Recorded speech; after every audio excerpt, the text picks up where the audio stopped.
Okay, hi everybody. I hope everybody can hear me. This is the start of HFC's Q&A with Jennifer FitzPatrick, author of Cruising Through Caregiving. So I just hope everybody can be a little patient with us as we ramp up and people start logging on. When we reach a critical mass, I will introduce Jennifer and turn it over to her so we can get started. In order to ask your questions to Jennifer, since right now this will be a muted conversation, please enter your questions in the Q&A box, which you should see me pointing to here. It looks like two little chats, and this is where you'll enter your questions, and we will be able to answer them there. Okay, so we're just going to wait a few minutes for more people to arrive. Thanks for your patience, everyone.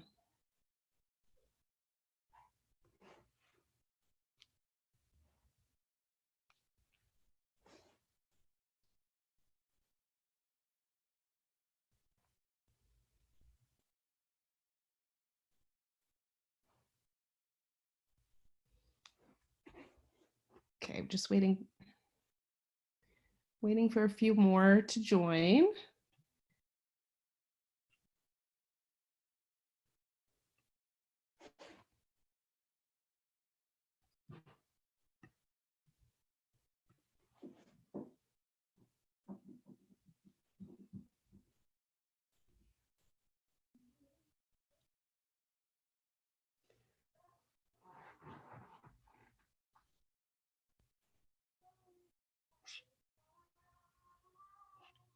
Okay, and a little caveat, I can't promise that you won't hear dogs barking in the background or children singing, as we all do our best to navigate this new normal of working from home.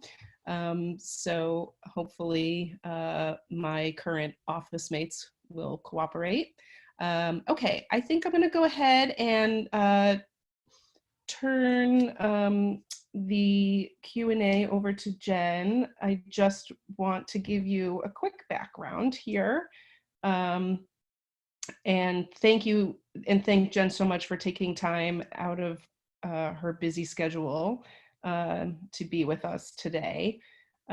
So as you can see, our guest today is the author of Cruising Through Caregiving, Reducing the Stress of Caring for Your Loved One.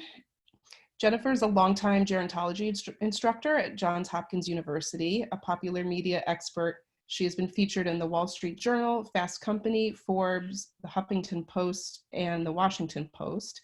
When she's not working, she can be found taking suggestions for what to binge watch on Netflix or Prime during this crazy time. I have a few suggestions. Please join me in welcoming from Kent Island, Maryland, Jennifer FitzPatrick.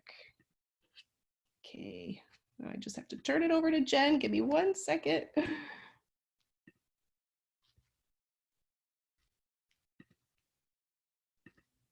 Okay, there you go, Jen. Okay, let's see. Okay, can y'all, hopefully you can all hear me. Hopefully. Okay, very good. So, Alex, if there's any problem hearing me, just shoot me a text or send me a note on the chat section. But I think everybody can hear me. Welcome. I'm so glad that you all are taking some time to take care of yourself during this. If you're caregiving for a loved one with dementia, you're already exhausted in so many ways, I'm sure. But with all of this craziness going on, we're recording this on March 16th. 2020, and there's a lot of additional concerns and stress going on. So I'm glad that you're taking these moments to care for yourself. We are doing this as a Q&A, as Alex suggested. And so at any point, you're welcome to write in on the chat section. Let us know. I think we have some people have asked questions ahead of time. So feel free to ask anything, and I am serious about getting suggestions about Amazon Prime and Netflix or HBO, Showtime, any of that good, Hulu. If anybody, that'll be kind of a fun thing we can do. If you want to write it in the chat section what you're binge watching to keep you and your loved one entertained during this time, I think that would be great to hear from you as well about that. We can all share those ideas. But I'm going to turn it back over to Alex to start asking the questions for the Q&A. And again, we did have some questions come in earlier, but if you have additional questions, we would love to hear anything that you want to ask about today. Great. So Jen, why don't we start with what motivated you to write Cruising Through Caregiving? I have been in this field for almost, well, 30 years. So a little bit about my story is I started working in a nursing home when I was in high school, and I fell in love with healthcare, and especially with working with older adults. And I went to school, did lots of different things in this field. I'm a licensed social worker. I have run an adult day center. I've worked in senior living. I've been a psychotherapist. I've done all kinds of different things that help caregivers. And one thing that always over and over and over again kept happening is that I was encountering family caregivers taking care of loved ones who had all kinds of conditions, but in particular, Alzheimer's disease and other types of dementia. And they were so stressed out. And I wanted to write a book that every single chapter would be a different way that they could reduce their stress. Because I've been a caregiver myself, and also, of course, have done it professionally, but I've been a family caregiver in my personal life. It is one of the most stressful situations that any human being can encounter. So my goal is that if a caregiver put his or her mind to it, that they would be able to reduce their stress. And when I say put their mind to it, I know sometimes family caregivers they think, I don't want to implement any of these because it's going to take too much time or it's going to take too much energy. But you got to be committed to it. If you want to reduce your stress, there really are ways to do it. It just takes a little bit of effort and energy to reduce some of the stress that's going on in your life. So my goal for you is that today, if you're at so 0 on to 100, so 0 being, you're on some pretty powerful drugs or you're dead, and 100 being you can't take any more stress happening or you feel like you're going to collapse. I want you for a moment just to think about, where are you today? If everybody could think about in their mind's eye, where are you as a caregiver? And also with everything else going on in the world today, any other issues that might be going on aside from the pandemic, but anything going on with your own health, your own mental health. So if you would think about that number right now, I want you to all take a moment. What's that number? 0 to 100. I want you to be thinking about that. And what we can do for you is we can get you, maybe if you're at a 70 today, we can get you to a 60. Maybe you said, Jen, 100's not high enough. I'm at 150. Okay, maybe we get you to 130 in the next couple days, couple weeks, couple months. But everybody has in their mind's eye, I think, that number. And what we can do is we can get you lower. And all of you are entitled to a free hard copy of Cruising Through Caregiving. And Alex, because of your affiliation with HFC, it was a while ago, a sponsor, Oasis Senior Advisors, provided these books for support group members and grant recipients. So Alex will be sharing with you at some point during this program how you can get a free copy. So it looks like we do have a question. Oh, wow. Lori or Laurie, with this new normal and daycare is closed, any suggestions on what I can do with her? You care for your mother. She tried to climb out a window yesterday. Lori or Laurie, please forgive me if I don't, if I'm not pronouncing it right. But what I would say is, first of all, you're acknowledging a new normal and it's hard. It's really, really hard. Daycare being closed, that is incredibly stressful. So what I would say is, I know we're all, we're not supposed to be going to events, we're not supposed to be having events, but who are the people in your network that you can count on as part of your crew? I want you to think about how you can, so whether it's friends, neighbors, family, and again, I know that we're not supposed to be attending gatherings of 50 or more. We want to limit we have to do this social distancing. We want to limit contact. I get all that.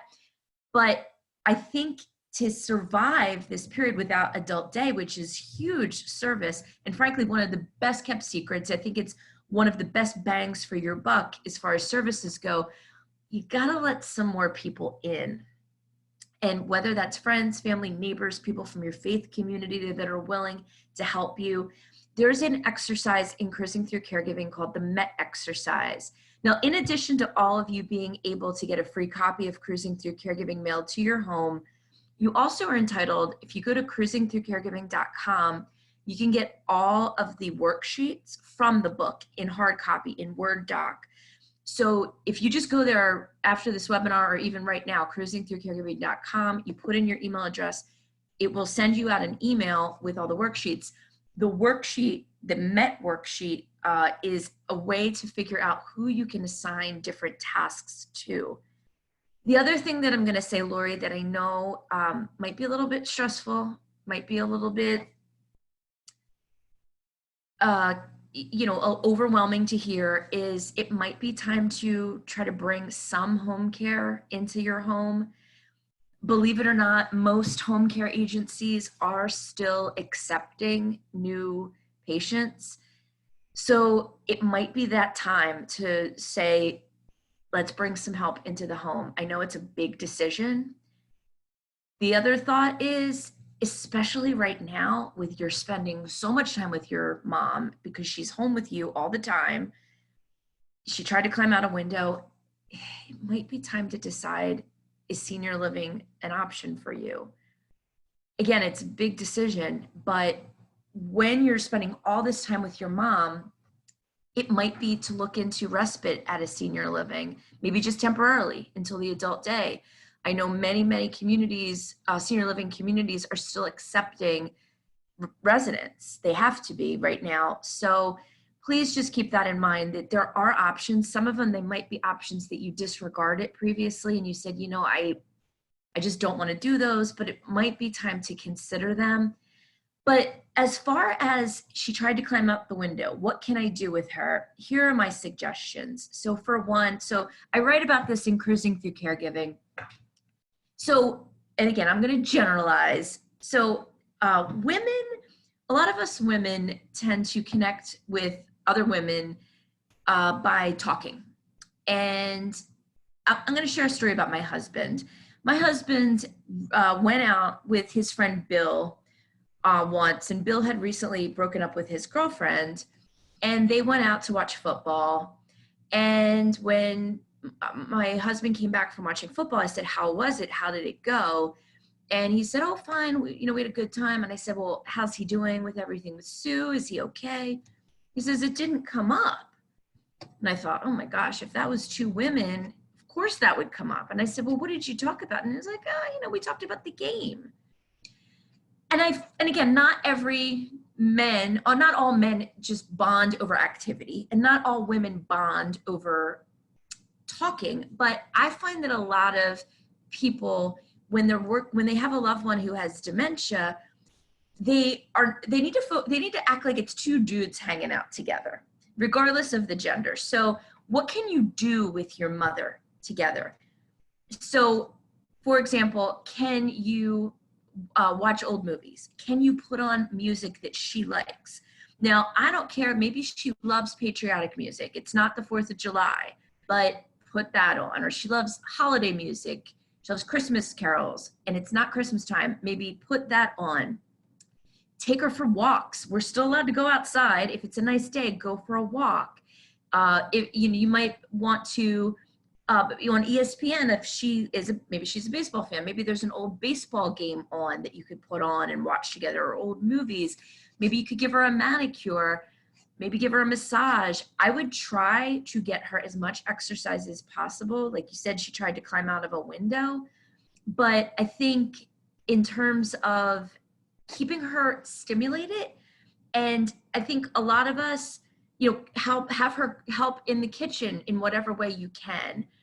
But I also want to mention, when you're dealing with stressful incidents, like she tried to climb out a window, which I'm so sorry, you can always call the Alzheimer's Association, 800-272-3900. They do have someone there 24 hours a day to answer questions, to try to help you with these types of concerns. But I'm really sorry you're going through that. And I have to tell you that those are some of the people that I'm most concerned about, who have relied on adult day, because adult day can close. Whereas senior living communities and home care, they're not closing. They're still out there providing services. So it looks like we have another, take a look. Okay, no, we don't have any other questions yet. Do we have any other questions? I know we had some questions sent in ahead of time.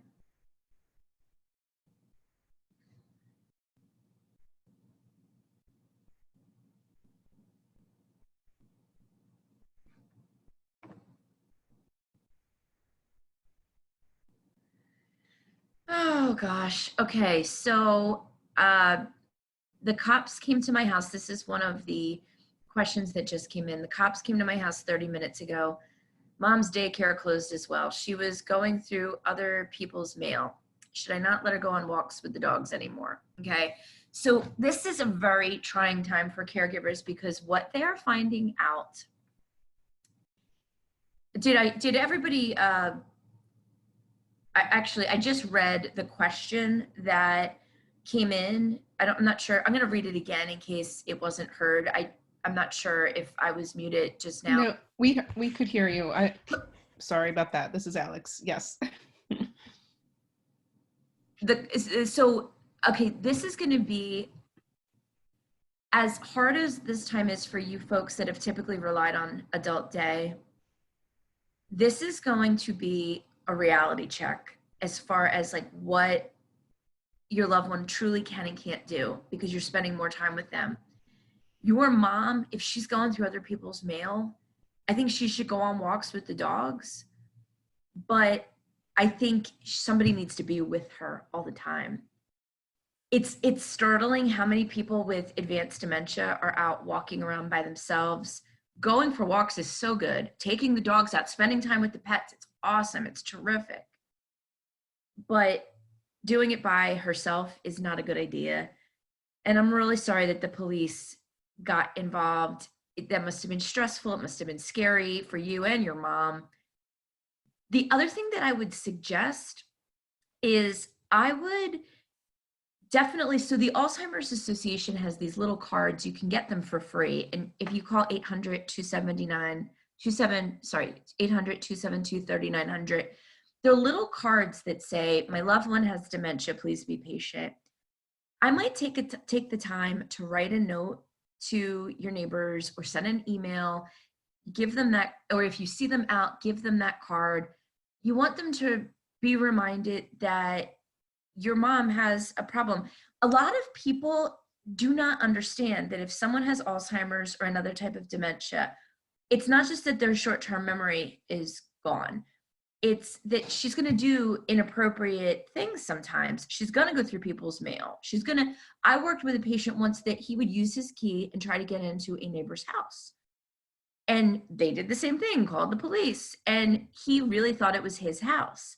And the neighbor was just so confused. Well, I know Alzheimer's causes memory problems. I can understand if maybe he can't remember my name, but why would he think that this house is his house? He's lived in the same house for 50 years. I thought that this, your long-term, I thought that, your long-term memory was intact, and he's lived in that same house for 50 years.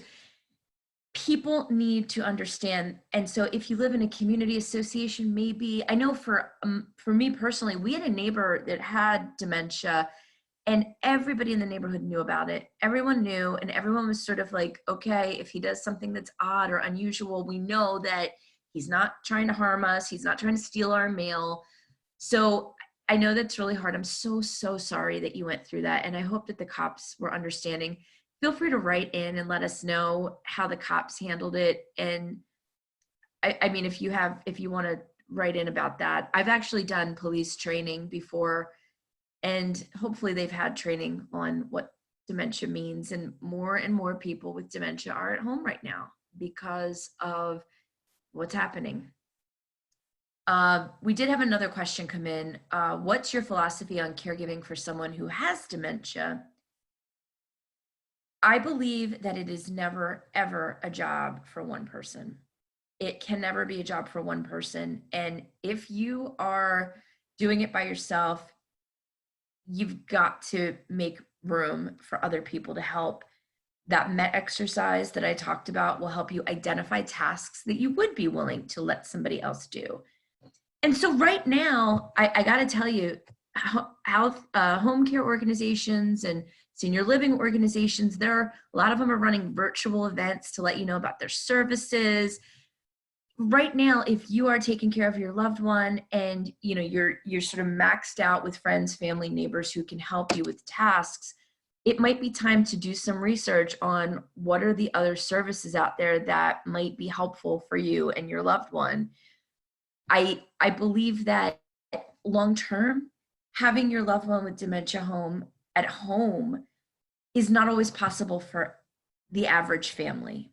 It can be very, very physically taxing. So unless you can afford, and Hilarity, HFC is so wonderful to provide these terrific grants but of course not everybody has one.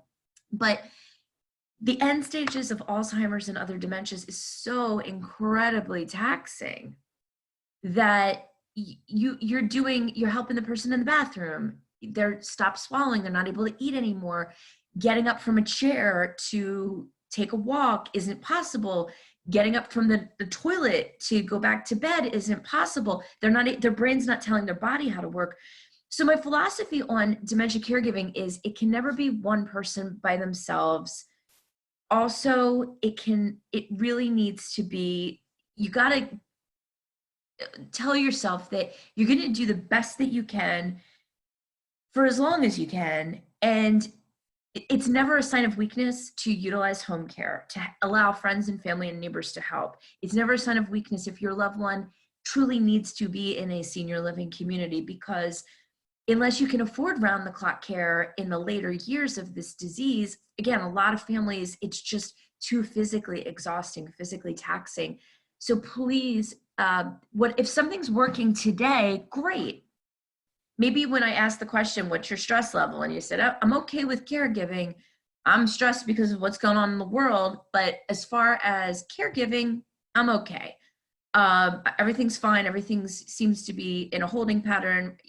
But know that it can change. And so it's almost like with this coronavirus, what's working today, yesterday restaurants were open where I live. And I know where a lot of people live, restaurants are not open anymore.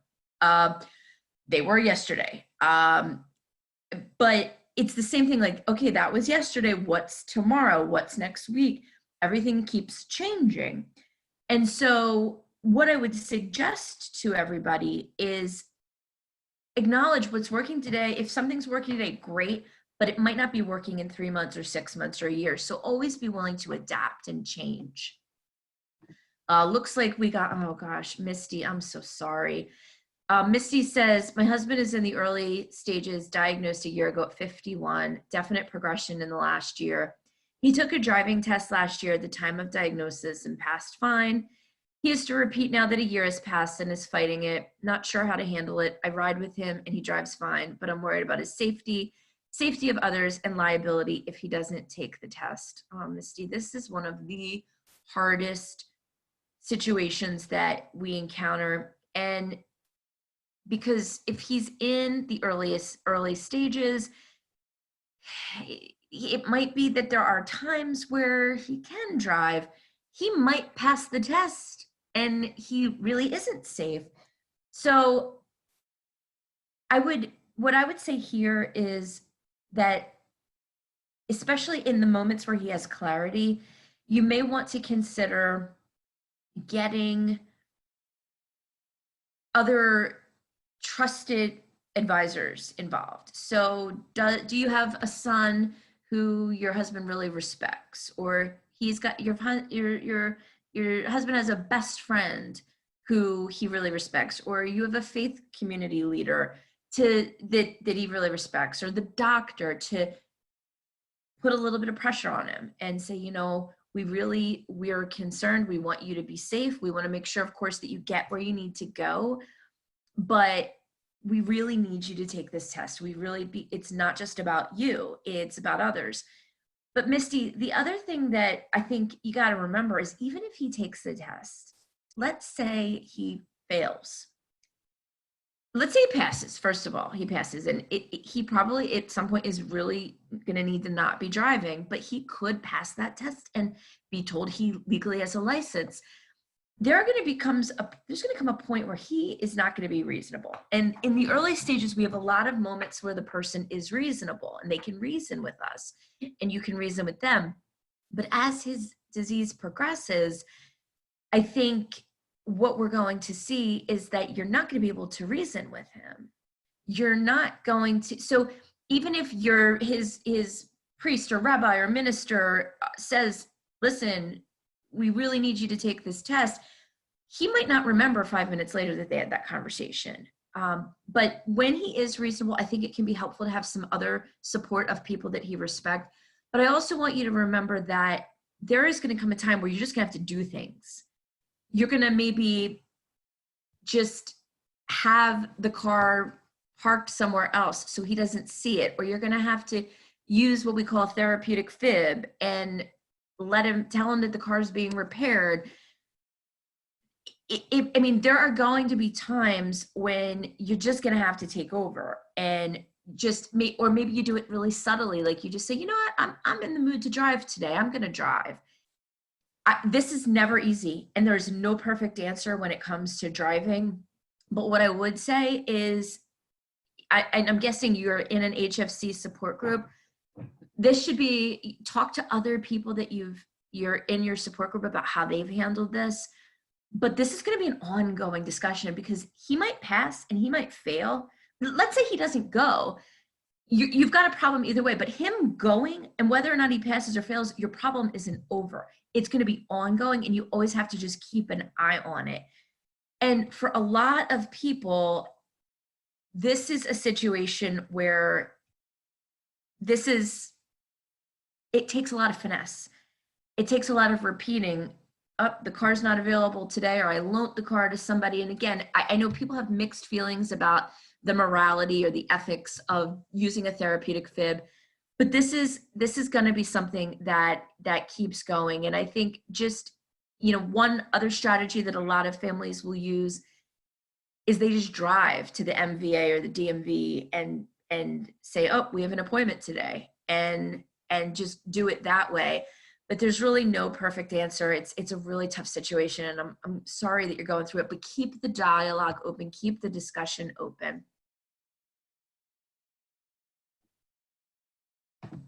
Okay, we have a question that came in. Okay, this is one that came in before today, the interactive part started. How do I prevent social isolation during this social distancing period?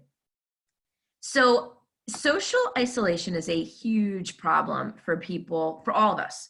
This is a major problem for every single one of us right now, because we as human beings are not accustomed to being cut off from contact with others.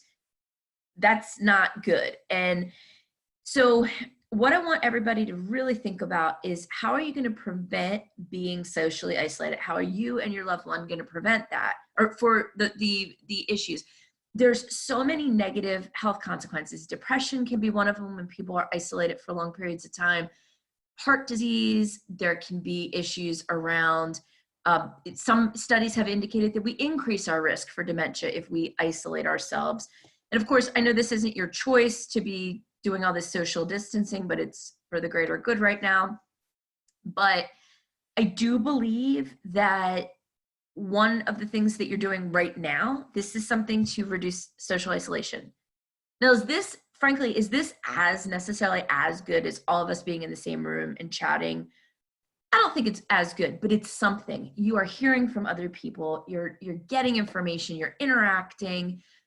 And I would say do that as much as possible. Pick up the phone, talk to people that you haven't had time to talk to before. Put your loved one, if your loved one is verbal, put them on the phone for not a long period of time, but a few minutes, unless they can handle long conversations with a loved one that they haven't talked to in a while. Use Skype, use FaceTime.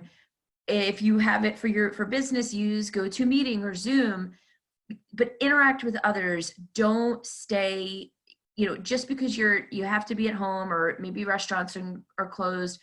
Get outside, get fresh air, spend time with your pets. And at least right now we are allowed to be around other people, but we just don't want to be in big crowds. But, people that you feel safe with, that you feel like are low risk, spend some time with other people, whether they're neighbors or family members, but try to interact, try to engage, maybe take an online class, maybe go ahead and on YouTube for free, there's all kinds of yoga classes. And again, I know it's not the exact same as going to a yoga class, but on Amazon Prime, if you have that account, you can go and take all sorts of classes. If you have this is one of the great things about the Peloton bike or the Peloton treadmill, that you're doing an interactive class with somebody. But do engage. One of the worst things for you and your loved one is to just only be sitting in front of the TV and napping. Read, do puzzles, but also just interact with others as much as you possibly can, because you want to combat those feelings of social isolation for both yourself and your loved one. And another one, there is a study that indicates that if somebody with Alzheimer's is too socially isolated or lonely, that there can be increased hallucinations. So just do what you can. Do what you can to try to mitigate the impact, because it's tough. It's tough. Oh, you're very welcome, Misty. I'm not sure who put in this next question, because it looks like it came in before today's program. What is a caregiving crew? How do you assemble a caregiving crew? So right now, if you have a little downtime, maybe you're working from home, you don't have to commute anymore. If you are somebody that has a job, there is an exercise there are a bunch of exercises med exercise. The med exercise, again, if you go to cruisingthroughcaregiving.com, pull up that med exercise, it demonstrates how to assign tasks to people that you trust. And my philosophy on the caregiving crew, so the Cruising Through Caregiving is written as, okay, the primary caregiver, if you're the person that handles most, if you live with your loved one or you handle most needs for your loved one, you're the captain of the caregiving ship. And right now with cruises, like on the mind, people don't want to be on a cruise. But let's say, you're on a small boat. For me, when you're on a boat, if there's a captain, there really is only one captain, but that person delegates maybe to a first mate. You want to have a couple of first mates. You want to have somebody that's helping you make sure everybody's safe on the boat.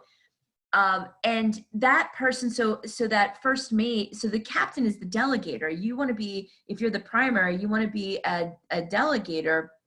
So you want to decide through the MET exercise is that you want to go ahead and identify tasks that you personally don't have to do.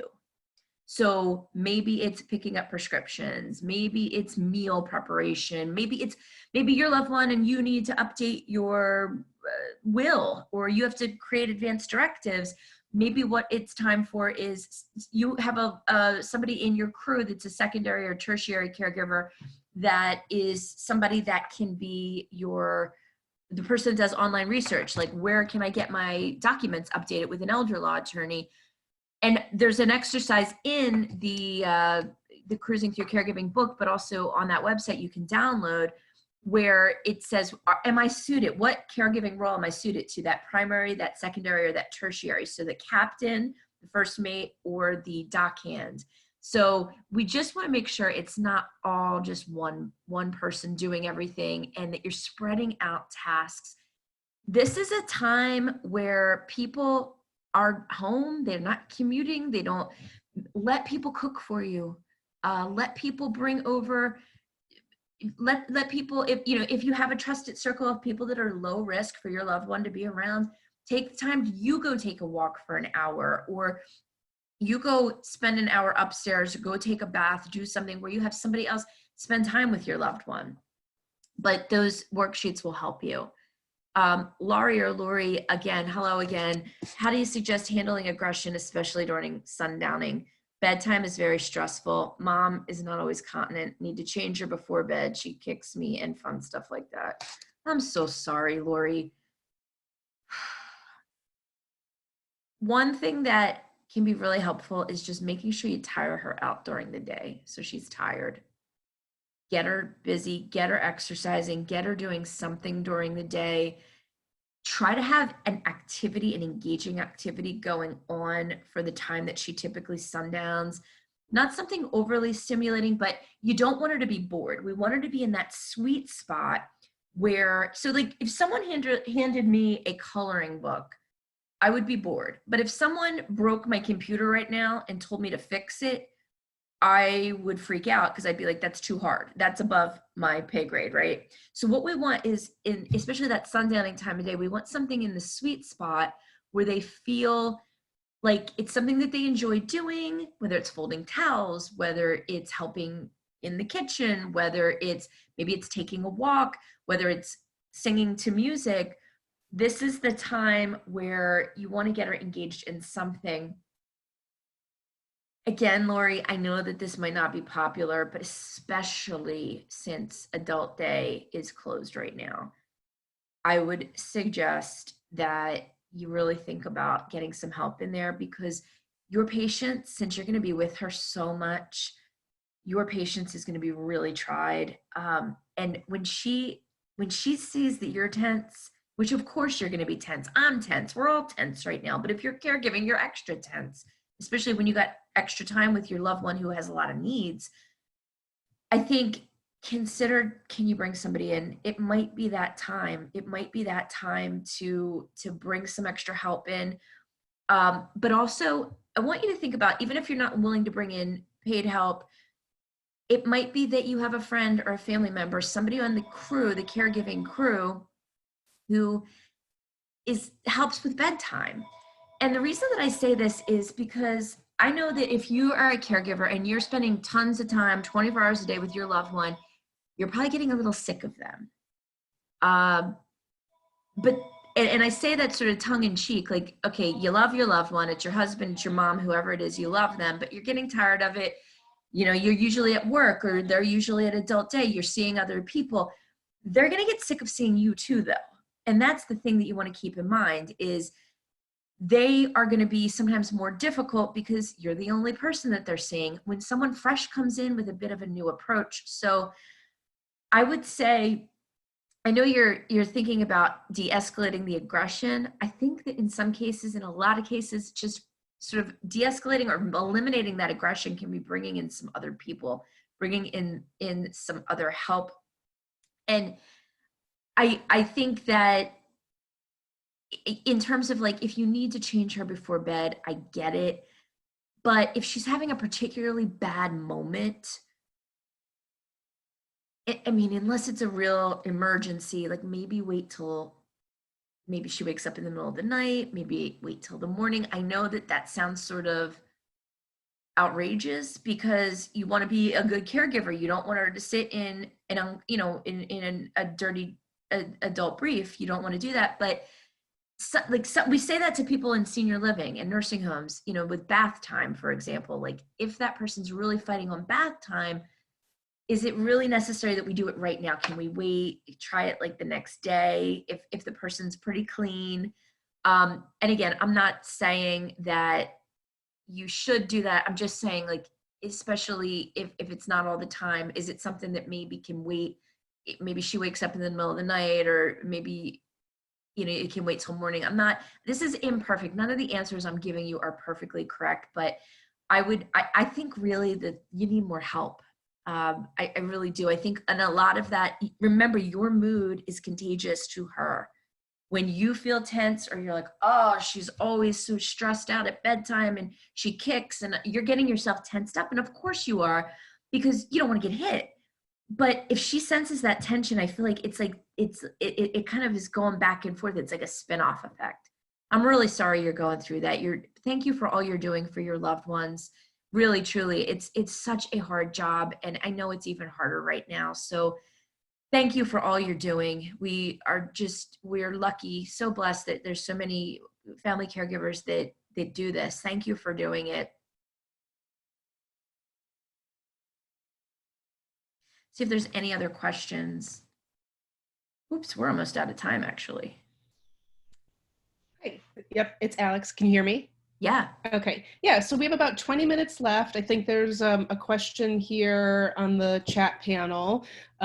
So feel free, everybody. You could either use the Q&A function or the chat panel to type your questions. We have, again, about 20 minutes left. And then I think Jen and I can spend a little time talking about additional resources. Sure.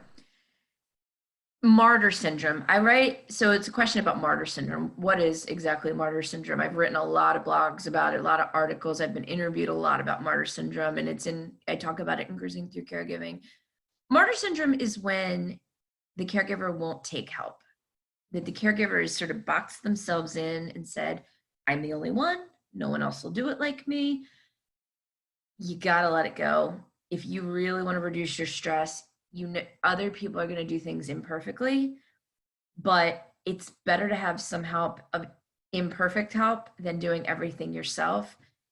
And there's certain things, like your loved one needs to go to the doctor, for example. You maybe need to be the one that goes with him or her, or maybe helping them in the bathroom. You feel like you really need to be the one to do that. But so many other tasks, I think it's important to really spread that out and let other people participate. Martyr syndrome is an example I often see is there's 4 adult kids, and one kid is doing the bulk of the caregiving. And that person that's in martyr syndrome is saying, well, no one's helping me. I can't believe this. My brothers and sisters are a bunch of jerks. But I'll talk to that family caregiver who I see is in martyr syndrome, and I'll say, well, have they offered? And yes, but they have standards. Like, so for example, like a caregiver that's in martyr syndrome might say, I worked with a family once where the caregiver that was doing the bulk of the work was saying, I want all my sisters and brothers to take turns on the weekends, come to my house, take care of mom, so I have a break. The brothers and sisters were all like, no, we want to help, but we want to help whether we can bring meals, we can help take mom to the doctor, we can spend time with mom, but we're not willing to give up whole weekends at a time. We think we should look into options like adult day, look into options like senior living, look into options like home care. So this one caregiver in the family, this one sibling had this in her mind of this perfect way to be a caregiver. Mom will live at my house, but all the siblings will take turns on the weekend. If you're stuck on just one way of being a caregiver, that's another one. That's another symptom of being in martyr syndrome. And there is an exercise in the Cruising Through Caregiving worksheets that you can download and do that can help you determine, are you in martyr syndrome and what do you do about it? Thanks, Jen. Any other questions? While I'm giving people a few more minutes, I'm adding the link to the chat section to get your free copy of Cruising Through Caregiving. You should have gotten this in an email from me last week, but just in case, here's the link. Just scroll down to the bottom and you can fill in your mailing address, and that book will be mailed out to you. In addition, as you contacted HFC for the online support groups, you should have gotten the link to all of the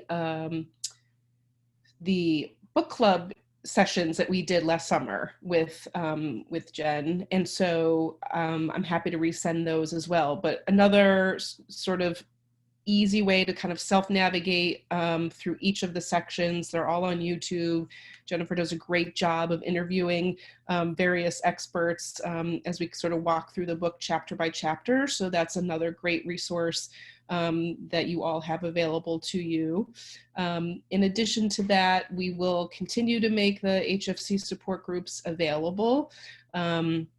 So we hope that those are helpful, especially now when everybody is sort of bunkered in place.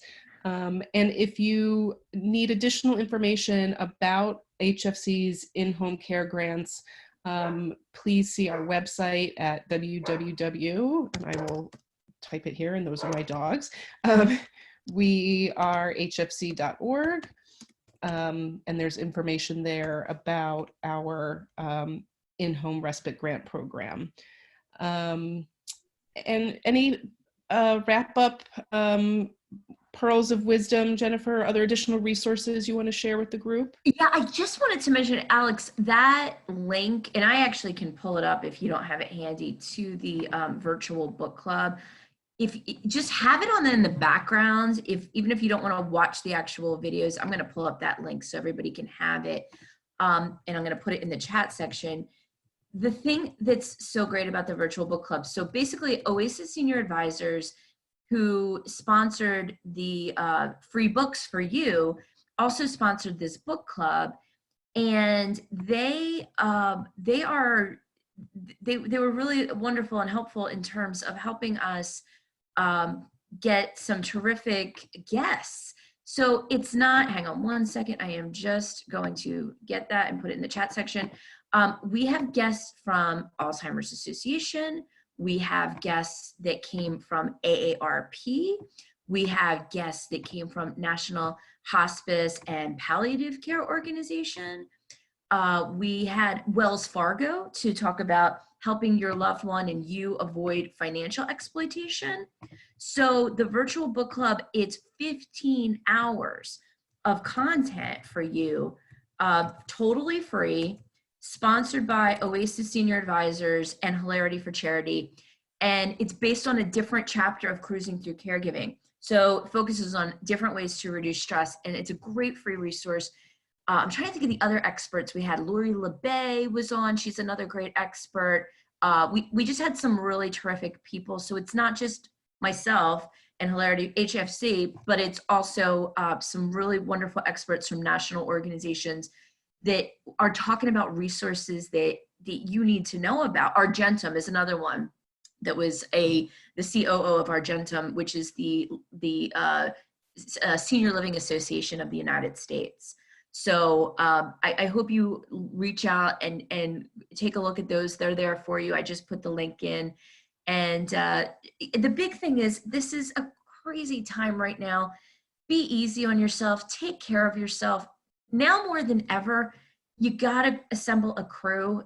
I mean, and I know you have to limit exposure to certain, you want to make sure it's people that are that seem to be safe, low risk to bring around your loved one. But especially for you folks who have lost adult day, you got to get some help in there. You got to. Use that MET exercise. Just download it right now at cruisingthroughcaregiving.com. And that'll help you figure out, who do you trust? Who can you match up with things that you're willing to stop doing as a caregiver? Great. That's really great advice. And we're so grateful to have you as a resource and your incredible book. And we really encourage all of you to reach out. We are here for you. And you will be seeing additional resources come your way over the coming weeks, but really so grateful, Jennifer, for the time you took to be with all of us today. And if there aren't any last minute questions, I think we might wrap up 10 minutes early. And Mary Ann, I just wanted to mention, we got your request for your free book, so that should be coming at you real soon. Thanks for requesting it. I'm really glad that you did that. And everybody else, don't hold back, jump in and request your free book. It's there for you. Happy that you just wrote it. I'm so excited to see that you requested it. Yeah, really, I'm so happy that we were able to provide this, and we are going to be looking to do more of these over the course of the year. So please feel free to drop an email to me with any ideas or suggestions. And I will leave this with you guys, although you should all have it at this point. But yeah, if you have any suggestions or topics you would like to see covered, we'll do our best to make that happen. Jennifer, thank you so much. Thank you Everybody, so much for having me. Stay be well. safe. Keep your hands washed. Stop touching your face. And that's right. I know that's hard, but we'll get through this, and you know, we're all here for you. Feel free to reach out to us, and thanks so much, Alex, for the opportunity to be here today with your support group folks. Yeah, thank you guys so much, and take care of yourselves. All right, we'll talk soon.